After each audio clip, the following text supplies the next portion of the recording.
Every mystery leaves a trace, a clue, a rumor, a piece of evidence history forgot to explain. This is the Enigma Files, where every story is true, every theory is on the table, and nothing is ever fully closed.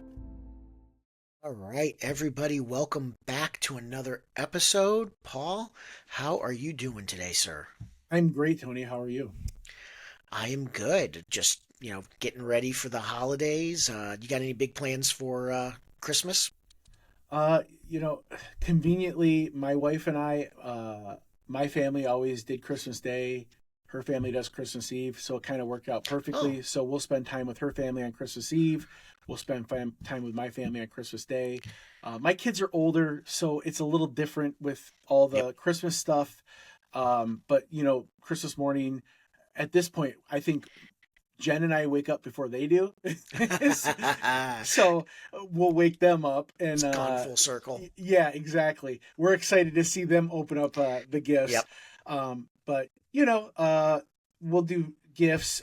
We will do Christmas morning. We'll go with my sister and her family, and my niece and nephew will open up gifts. My kids will open up gifts with my mom and them. Nice. And then we'll have like the full family later in the afternoon. Yeah, we're doing basically the same. We're doing my wife's family Christmas Eve, and then my side of the family, who sadly has left at this point. It's pretty sad. Yeah. Both my parents passed around the holidays. It'll be 5 years now. Hard to believe that long, but we still get together with my dad's side of the family, and we'll do that Christmas Day this year. So we split it up too, and my kids are a couple years younger than yours. Yeah.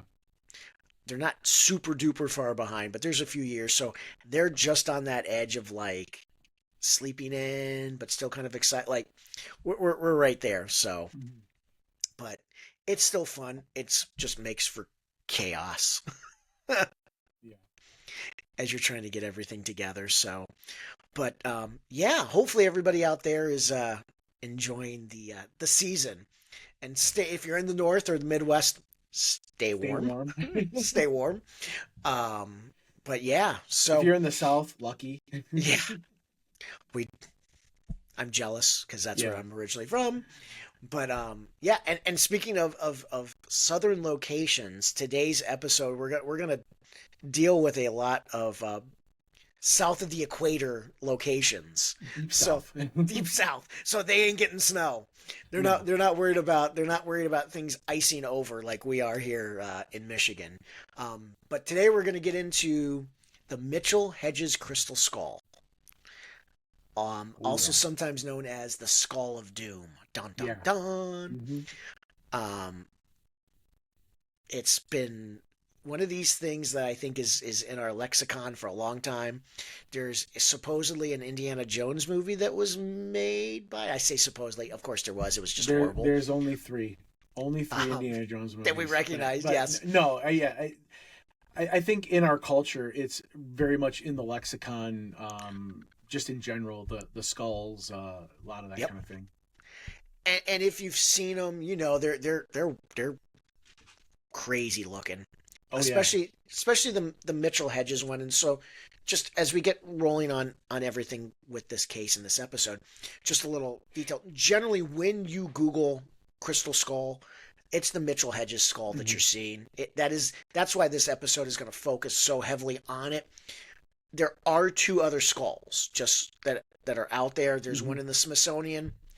Keep in mind, we are going to talk about this one a little bit more. There's one in the British Museum as well. Hmm. Um, those are crystal skulls. The thing with those, just so that we're clear off the top, they have been heavily researched. And there are tool markings, modern day tool markings that have been found on them. They have basically been debunked. Completely. Both of those have been completely debunked. Yeah, so the Mitchell-Hedges skull, which is what we're going to focus on with this episode more, that's the famous one. It is not in a museum. It's in a private home. It's held by in private. That was passed through the Mitchell-Hedges family. So Hmm. that one doesn't have as much. There is some scientific data behind it. It's not as much just because it's not in a museum. And so that's the one when we go through these different urban legends or myths and things with it, that's the skull that this ties to. So Yes. just so that we're all on the same page. And the reason that it's called the Mitchell-Hedges skull is because of who found it. It was found by um, the guy that basically I think loosely inspired Indiana Jones. F.A. Mitchell-Hedges. He's an interesting character. It sounds like a explorer's name. Mm-hmm. F.A. Mitchell-Hedges. Frederick Albert Oh Mitchell-Hedges. yeah, that's totally an explorer. He was an English adventurer, traveler, bestseller. 1882 to 1959 was his lifespan. So Mm-hmm. covered quite a distance of time. We're not going super duper far in the way back machine with this one. But just a little info on him.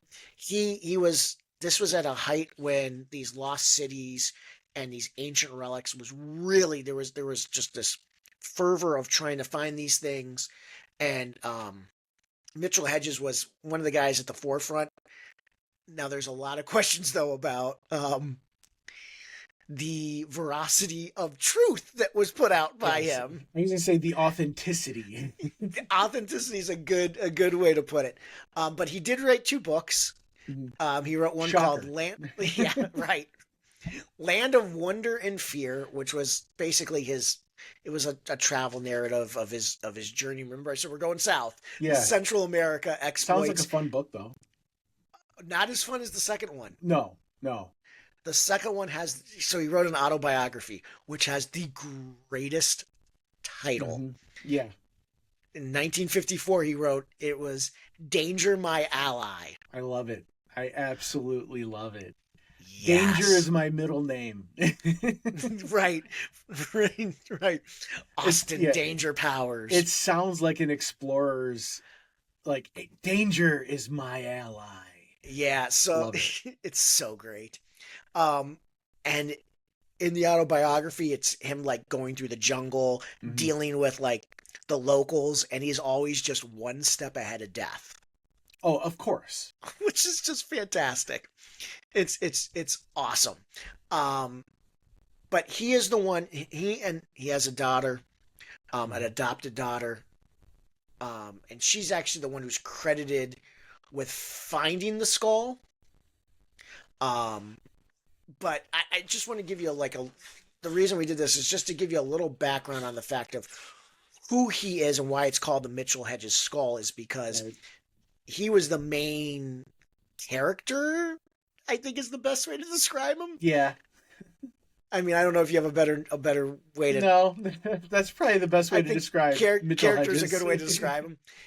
And his daughter, her name is Anna Mitchell-Hedges. She's the one who finds the skull, and so they're all kind of credited with it.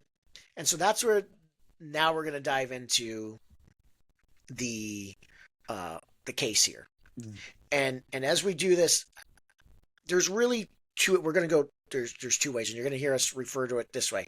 There's going to be I'm going to call it the Mitchell-Hedges theory behind the skull, and then we're going to call it. I don't know how you want to call this one. The paper trail theory Yeah. is I mean, maybe the best way to describe it. What do the kids now say? They brought the receipts. yeah. Which literally we're going to talk about receipts. Yeah. So that's really the 2 main of like where did this skull come from? Because if you're familiar with it and you've seen it, and Google it, like go and Google it. It's a crazy looking thing. It's wild. It looks like a human skull. Yeah. This alleged Indiana Jones movie was not accurate when it showed it being an alien. This alleged movie. Supposedly. I don't recall. I heard seeing about it. Yeah, I heard about it. I heard it from talk a friend. about it. Yeah, from a friend of a friend of a friend who saw it. Yet to your point, the skull, it's a near life-size human skull carved from clear quartz. It has a detachable lower jaw, the mandible, Mm-hmm. and it is extremely high polished. Um, and like we mentioned, it's the most famous of these crystal skulls. Um, and it is wild. Like the Yes, pictures you'll see, it'll be reflecting light and all these things. If you ever it's put really anything cool. through quartz, it's really cool. Like you can see where these legends would spring up with it. Mm-hmm. That there's like some mythical power behind it. But so yeah, so two theories: Mitchell-Hedges theory, paper trail theory. Uh, let's do the Mitchell-Hedges one first, because Yeah, that's it's the the one better one. that's the most fun. That you really want it to be true. Yeah. Of the two. So the theory behind this is, so I mentioned Anna Mitchell-Hedges. She claimed to have discovered the skull at a Mayan site called La Baton, and it's in British Honduras, or what is now known as Belize. And allegedly, she finds it under a fallen altar. So follow me here: a fallen altar inside of a pyramid during the excavations. She says 1924. Here's the first problem with this: the dates changed. Yeah. Red flag number one. You can't get the date right. Yeah. Well, so I don't know what your thought is on under an altar inside of a pyramid. This sounds like the opening sequence of an Indiana Jones movie. Yes. I mean, literally, if you go back to Raiders of the Lost Ark, they're they're going into this temple to get the statue. I mean, it literally sounds like the opening sequence of an Indiana Jones movie. But just the odds of you being, I found it under an altar Yeah, inside of a temple right, in the middle of a Belize jungle. right, It, it, it's already like, you're already like, okay, this is going to be a wild adventure. right. But if that wasn't crazy enough, they described the skull, and it was said to be ancient, ritual charged, and linked to a Mayan high priest. Hence the name Skull of Doom. How do you know that it's How? ritual Yeah, charged? yeah. Or ancient. Like, do you have a? Do you have some kind of like They chiseled the date. yeah, made in? Made in Or Belize. how do you know it was possession of this ancient priest? I mean, like, these are all just things that you would be making up. You don't know these things. No, but like the ritual charged one is like right where Yeah. I go. Yeah, Did you did it touch have it? like Like some kind of, you got yeah, like like you had like zapped. visions or like, Her hair yeah. stood on end. Yeah, Like exactly. right away, I'm already like, okay, this is kind of crazy. So it's this perfect narrative of like a jungle adventure, a hidden chamber, Hmm. the forbidden ancient Hmm. object. You know, what was it? Temple of Doom. They're going after the stones. Yes. Yeah, I just blanked on the name of what they were called, but Yeah. they got those stones and of course the family keeps it instead of turning it over to the museum. So Hmm. right there, you've already got to start to question just Hmm. the chain of custody. Right. So that is literally the account with it. The Mitchell-Hedges side of it is that they stand by the fact that this thing is supposed to be this ritualistic charged stone, and to this day they say it. And I know you and I kind of talked just a little bit just to get our notes squared away. Um, what was it they said? Like people have stood in front of it and they've gotten sick. They've Yeah, been like amazed. people have claimed that they've had like they either feel hot or cold, and like they've had like visions, they get ill, like all these different c- claims. I mean, Yeah, that people have had these things happen when they're around the skull. and I don't know what your thought on it because we did not talk about this part of it, but immediately I go to like I don't want to say mass hysteria, but maybe No, yeah, mass psychosis, mass psychosis. That's the better way to say it. Is just this whole where like if you have it in your brain, yeah, that um, massive suggestion. Yeah. so kind of off tangent really quick. I saw this documentary on Netflix one time and it was called Heal, and it was talking about the power of the mind and how they were talking to a person from a pharmaceutical company, and they said that the same percentage of people that are on the placebo have the same healing effect, and it's because they absolutely believe that they are taking the medication, that their minds can actually give them the same effect. So our minds are very powerful. So if you're already kind of being suggested that these things could happen and you want to believe them, you're going to believe them. You're going to have those things happen to you. Yeah, and I agree. I think it's more power of suggestion than anything else. Like, And this is coming from the tinfoil hat wearing conspiracy guy. I know, and just so that we get this out of the way early, the skull is not Bigfoot's skull. Just so that we're just so this or an alien, or an alien, or a lizard person. Just so that we get this out of the out in front of, because we always said it's generally Bigfoot is always part of the. He's not involved. I hate that. He was the one that showed them the temple. He's the one that opened the secret chamber to allow them in. The Honduras-based Bigfoot. Yes. Yeah, I think it's power suggestion. Mm-hmm. And I also think it's this like thing, if you go in and you see it with 10 people and 3 people filled this way, you don't want to be the person that's left out.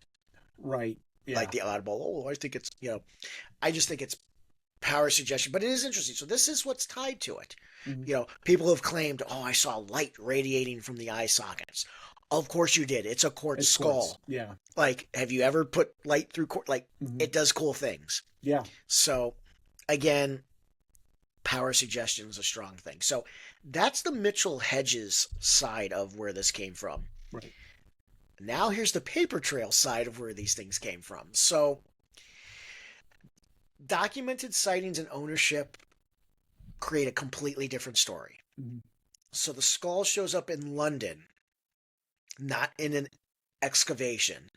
There's a Smithsonian anthropologist by the name of Jane McLaurin Walsh, and I apologize if I got the name wrong, pronounced it wrong, but he studied the skull closely and reports the historical record actually places the skull in London by 1933 rather than emerging from a dig site.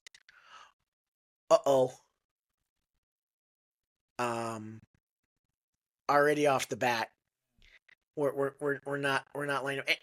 And so before anybody goes, well, that means nothing because she claims she found it in 1924, so of course 9 years later would show up. Here's the problem. It's publicly discussed in 1936 as the Burney skull. It appears in print tied to a London art dealer by the name of Sidney Burney, and comparative work at the time notes how closely it is, remember we mentioned the British Museum skull, in size and shape to that one. So here's the problem. 1924, Anna claims she finds it. Yes, there is a gap of 9 years in 1933 when it starts to show up.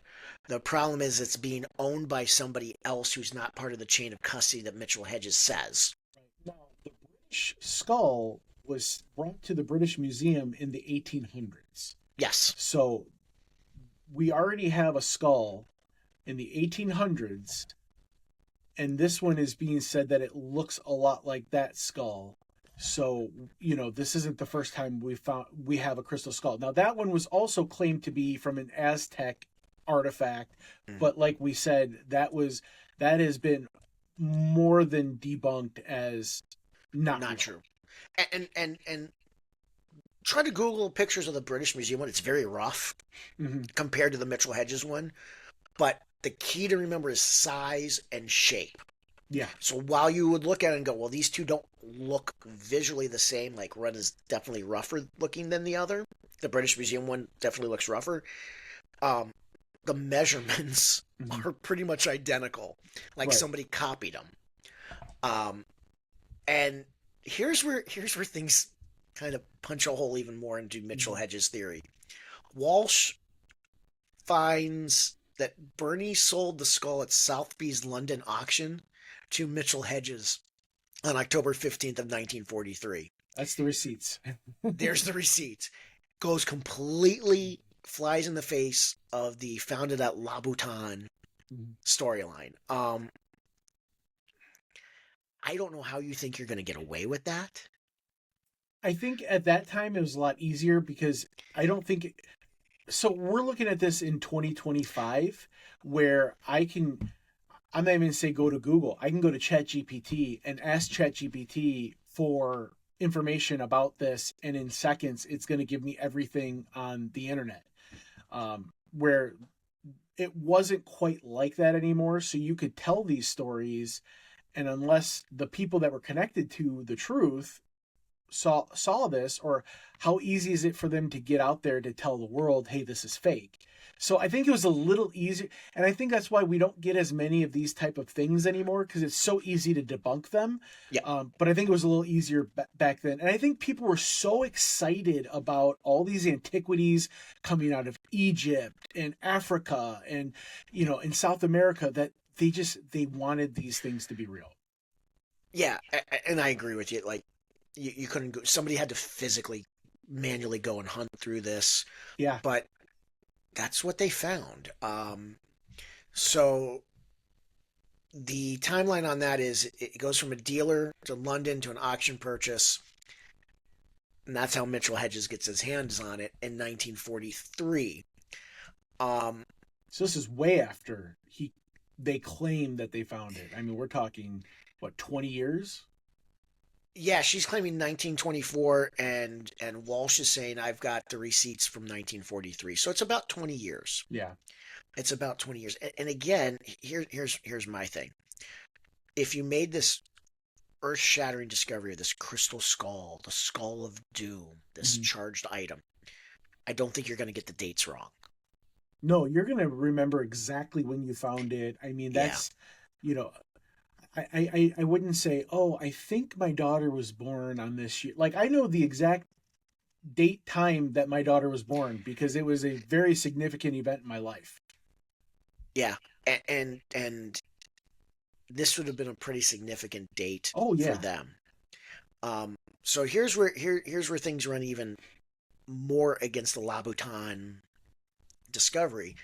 Is science now gets involved, and Walsh, who, remember, she studied this thing closely, she's examined the skull under high-powered microscopes, CT scanning, electron microscopes.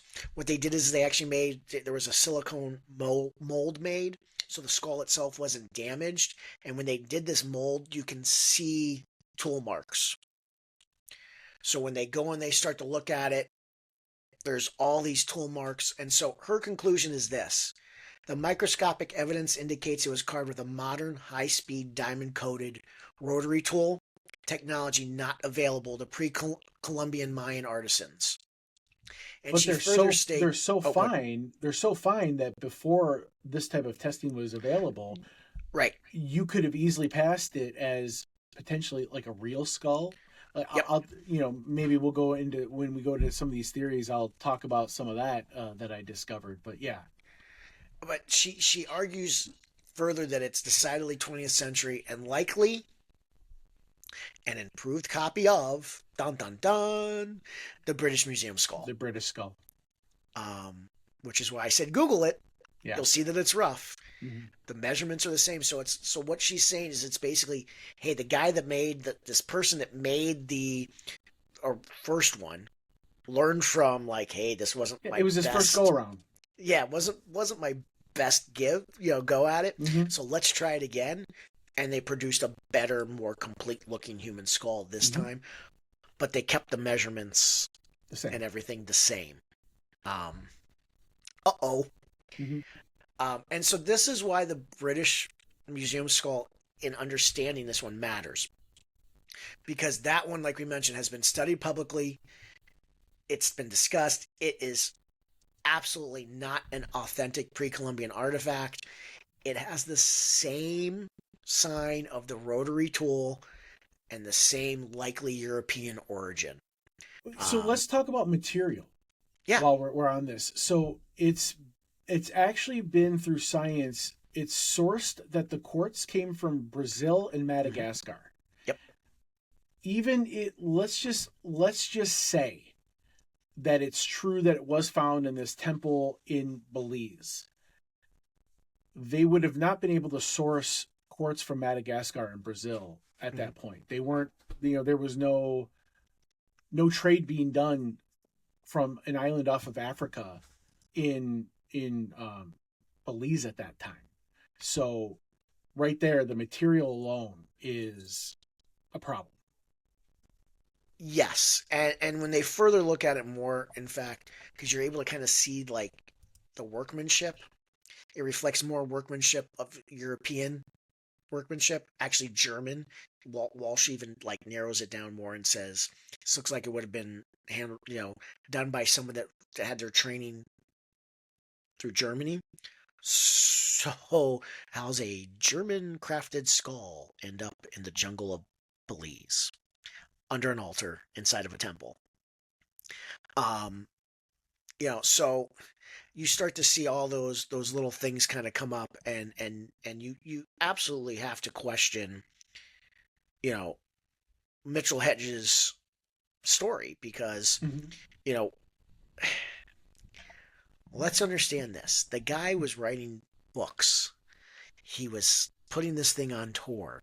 He Mm-hmm. was making money. Always follow the money. Follow the money. It'll get you generally to where the truth lies. Um, but this is one of these things that just it it doesn't go away. As much scientific data that you can give, and we are not getting into every little measurement and microbe and that we're not for the sake of this podcast, but it's compelling enough information. We're still talking about it 102 years later. If you take Anna Hedges' date Mm-hmm. when she found it, almost 102 years later, 101 Yeah. for another 2 weeks. Um, but it just doesn't go away because it's a cool looking thing. They've made movies about it. There is, I don't remember the brand, but there's like a liquor that comes in a bottle that looks like a crystal skull. I mean, so this is like a pretty cool. It's a super cool thing that just has not kind of. And now that, and not to get into this debate, but the ancient alien theories, they're one reason why it still stays very um, prominent is because the ancient alien people, they believe that this could have been some technology that was given to the ancients by extraterrestrials. And that actually, what's funny is that is actually like one of Mitchell-Hedges like theories behind it was some unknown technology that they were so far advanced with that it was lost, and it came back now in the 20th and 21st century. Man, are you reaching? Like you Yeah. had modern, like they were using diamond cutting tools that so that was kind of like his thing. Well, if we understood the ancient civilization it came from, then we'd understand that they were the ones who made it because their technology disappeared. Then There why do was the a receipts line Yeah. up? Well, there was another really wild thing that I saw that they believe that these were almost like because the Atlantis theory that Atlantis had greater technology than the rest of mankind. Um, some people believe because they may have been aliens themselves, and that these were some kind of like, and I'm reading in my notes, like information storage devices, almost like an ancient hard drive capable of recording thoughts, memories, and like knowledge of the universe. Which, as human beings, we're always curious for knowledge, unknown knowledge of the universe. So I can understand when your mind starts to, go into these type of things. But I thought that was kind of interesting too. And again, if you want the story to go, you have to try to make it go. Problem is, again, you have paperwork and you have scientific evidence and you have all this stuff that just tells you, sadly, and I'll say sadly because I really want cool, crazy things to exist like this. But to me, it just points to the fact that it was a good story. Mitchell-Hedges was painting a good story because what was it? Danger is his ally. So Exactly. I think there's these things, like you mentioned, a lost civilization, and those trophies were big. What's the easiest way to splash yourself across the paper? Oh, I found this crystal skull, that was a big thing, you know. And then today, what do you get? You get into these things. Oh, there's a 13 skull prophecy that more skulls are Mhm. going to be found, or it does this light refraction thing, or I feel dizzy. Like they have some kind of mystical power endowed to Right. them. But these are all things that we've added over the years. Mm-hmm. So just to be clear, like some of this stuff Hedges never even said that it had. Mm-mm.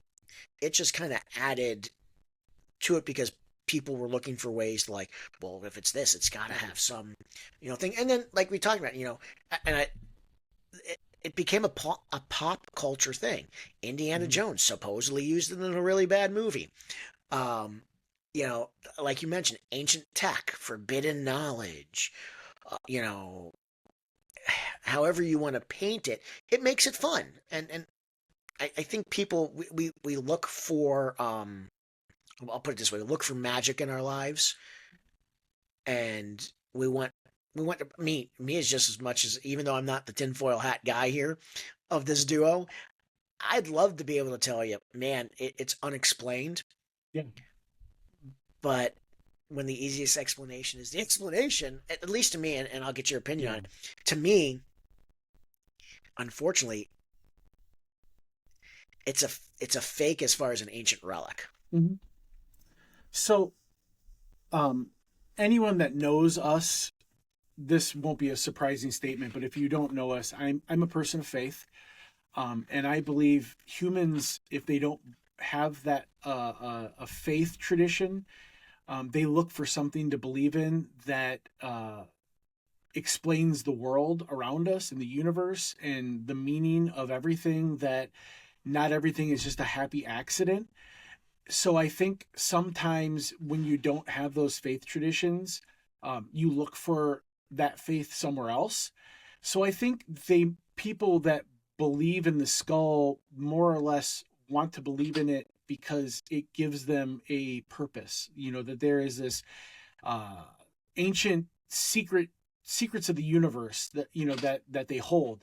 Um, and again, I'm the tinfoil hat wearing, Bigfoot loving voice of this duo. This is a, you know, he was a grifter, and this was a wonderful grift to sell books, to have people pay him to see the skull, which is why it didn't end up in a museum, because this was a for-profit thing. I think they bought it at the auction. They said, this is a really cool thing. I think we can make money on it. And him and his daughter created this story. Yep. And it's still and still enduring to today. Mm-hmm. It's endured. So real quick to your point. So let's kind of, because we kind of went over like a bunch of times. So I think you got to look at the timeline to kind of really appreciate where we're coming from too. So if you kind of go into the a timeline of what went on, here's what you're looking at. In 1881, the British Museum Crystal Skull, so this is the first one, appears. Um, Different skull, but it's the one that's the template in measurements to the Mitchell-Hedges one. So that's 1881. In 1933, Mitchell-Hedges skull appears in London with this dealer, Sidney Burney. So this is according to Walsh, to what she's found. 36, its published comparisons note near identity in size and shape between the Mitchell-Hedges, Burney skull, however you want, and the British Museum skull. So people are already in 1936 going, this looks awful similar. In 43, again, according to the documentation that Walsh found, is when Mitchell-Hedges acquires the skull via the auction in Sotheby's. Now, here's what's really interesting. This is why I wanted to cover the timeline, and I'll get your thoughts on this. Is it's not until the 1960s and 1980s that the Labutan, founded under an altar account, really grew publicly. And oh, by the way, that was alongside paid exhibitions and promotional narratives. Funny. And then in '07, '08, that's when Walsh examines the skull with the modern methods, the microscopes and all this stuff. And it points to a more modern rotary tool carving and polishing it. And again, it's still in private ownership today. Not going to give away who's got it or where it's at. We're not going to do that. But it is in private ownership still to today. Um, but I think it's interesting this Labutan theory didn't really pop up until about the last 40 to 60 years. Yeah. Um, Which is convenient. well, especially when you're trying to sell publications Mm-hmm. and tickets and exhibitions and promotional narratives. Because really, if you think about it, that seems to be when it really picked up steam with this whole extraterrestrial Yes. mumbo jumbo, was right when all this was going on. Mm-hmm. So that's why I think it's important to understand the the timeline. And you'll notice I said according to Walsh because she did a lot of the studying. Right. So I just want to cite her for doing the work. I believe she found the right information. I think you believe the same thing. Yeah, I'm in agreement on this one. As much as I would love it to be mystical, this one I can't. I can't. There's logic is too. There's too much. But man, it's super cool. Oh, It's a totally. super cool thing. If you're ever near the Smithsonian, go see the skull there. It's super cool. If you're ever near the British Museum, go see the skull. It's really cool to see. Unfortunately, it's just a really cool thing that someone made. Yeah, and I think again we've touched on it to remember it's not supernatural. It's a Mm-hmm. commercial item. Mm-hmm. It's an object engine. It was designed and engineered to be unforgettable. Exactly. It was designed to do exactly what we're doing. By the Talking way, about it. we're doing exactly what Mitchell-Hedges wanted, Yeah, exactly. which is I think he would be quite proud that in 2025 it's still being talked about Yeah. Two in guys in some their sort basements are talking about it on a podcast. Yeah. on a podcast. Yeah, they're recording this and talking about it, and we're not the only ones. There's still TV shows that are coming out Yeah. about it. There's still research being done on this thing. So And maybe someday someone could make a good Indiana Jones movie about it. I don't think anywhere ever made, but maybe someday a good one could be made. it would be a good artifact. Yeah. It's I just gotta laugh because it. They went in the direction that you really weren't expecting them with that. Like you were hoping they weren't going to go. Yeah. Because if you've heard us here today, there was a lot of different ways you could have really gone, and not with an alien skull. Um, that's unfortunate. I like the Atlantis idea. That's a pretty cool. With there's like some kind of like hard drive. Yeah, like secret universal knowledge. and that's what I think would make Mitchell-Hedges so excited. Yeah. Because here is a guy that sold a big story, and I think at the heart of this, when we go through the heart of this story, and yes, we talked about the skulls. At the heart of the story is this guy named F.A. Mitchell-Hedges, who was just a unique Mm-hmm. guy. And like, if you walk away from nothing about looking at this up, read into this guy, because when you use the term bigger than life, this dude was bigger than life. Oh yeah. So I wonder if the character from Up was also I can't remember the adventurer guy from Up. I wonder if he was kind of partially, because he sounds very much like a Mitchell-Hedges. Yeah, it could be. I got a feeling that it's become one of these like pop culture things Mm-hmm. where they're just like this, you know, whole gumbo of like Yeah. characters. Yeah, I just think he at the heart of it is as cool as the skull is, and it is Mm-hmm. super cool. Hedges is just as interesting, man. Oh yeah. He is just as interesting. Danger my ally.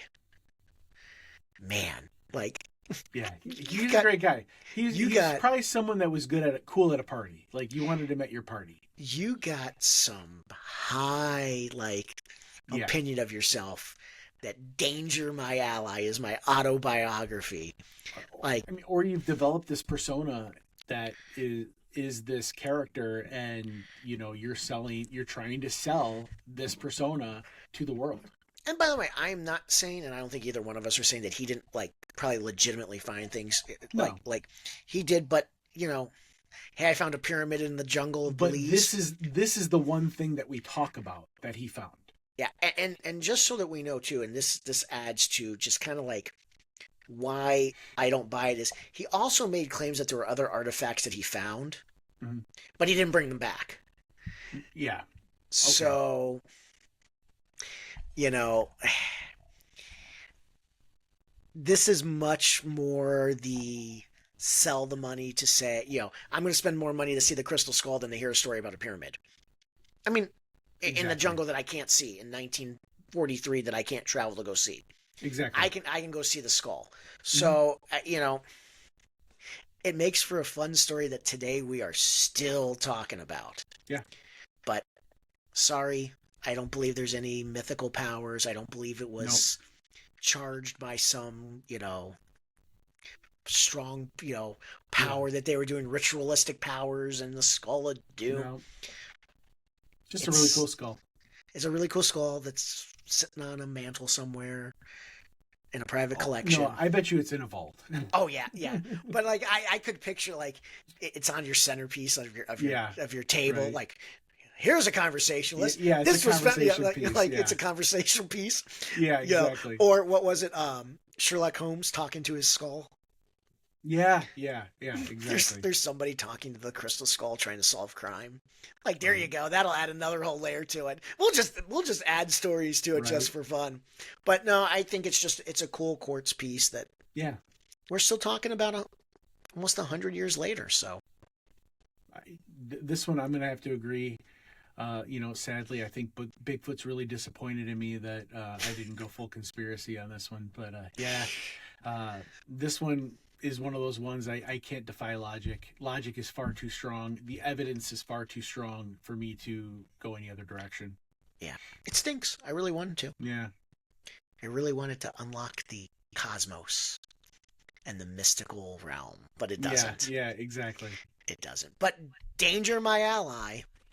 If you Yeah. need a good read over the holiday season, I'm gonna have to find that book and read it because it sounds like a pretty cool book.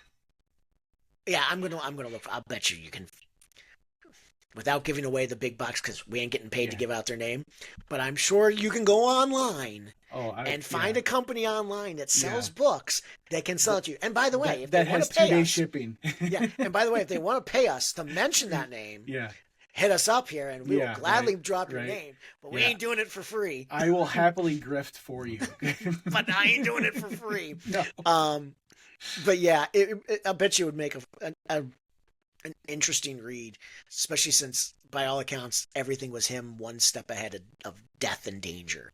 So, Yeah, yeah. Or so maybe a good pirate movie. well, the I, Goonies. well, no, we had talked offline about like Pirates of the Caribbean, where like you get like a curse Oh from yeah, yeah, yeah, some kind of like a piratey type of that would be cool too. But yeah. I, no, it's a paperweight. yeah, I'm sorry. I'm sorry. It's a paperweight. A a cool really one cool though. one. A really cool one. Probably worth a ton of money. Worth a Oh ton of yeah. money at this point. A really cool paper, which is why I'm not comfortable giving out where it's at because I mean, I'm sure someone could figure it out, but you'll have to do that yourself. you'll have to do that yourself. We are not And exposing. we want to cut from the black market sale.